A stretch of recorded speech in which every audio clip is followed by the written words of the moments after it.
La justice peut évidemment pas entièrement innocenter Patty, qui est donc complice d'homicide volontaire. Elle écopera donc d'une peine de 4 ans de prison et elle ressortira à ses 25 ans. Après Patty, c'est au tour de Cinnamon de s'exprimer. Tout comme Patty, elle explique que si elle en est arrivée à faire tout ça, c'est uniquement par amour de David. Elle était terrifiée de le perdre à tout jamais, persuadée que Linda lui voulait réellement du mal, et elle préférait sacrifier en prison plutôt que de voir son père mettre à exécution son chantage au suicide. Elle aussi, c'est sa dévotion envers son père qui l'aura perdu. Malgré tout ce qu'il lui a fait subir, Cinnamon avoue avoir quand même de la peine pour lui. Elle est en désaccord total avec la personne qu'il est devenu, mais elle déclare qu'elle continuera de l'aimer.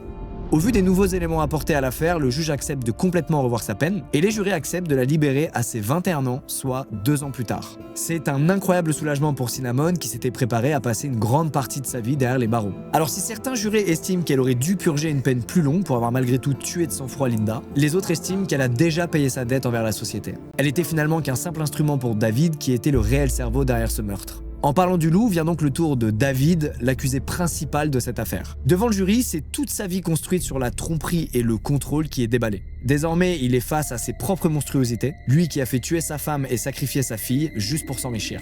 Pourtant, il nie tout en bloc. Il maintient qu'il était éperdument amoureux de Linda et que c'est les filles qui ne pouvaient pas la supporter. Il les accuse de menteuses, de manipulatrices et d'être prête à tout pour tuer à nouveau. David, qui nage en plein délire, se met ensuite carrément à accuser les juges.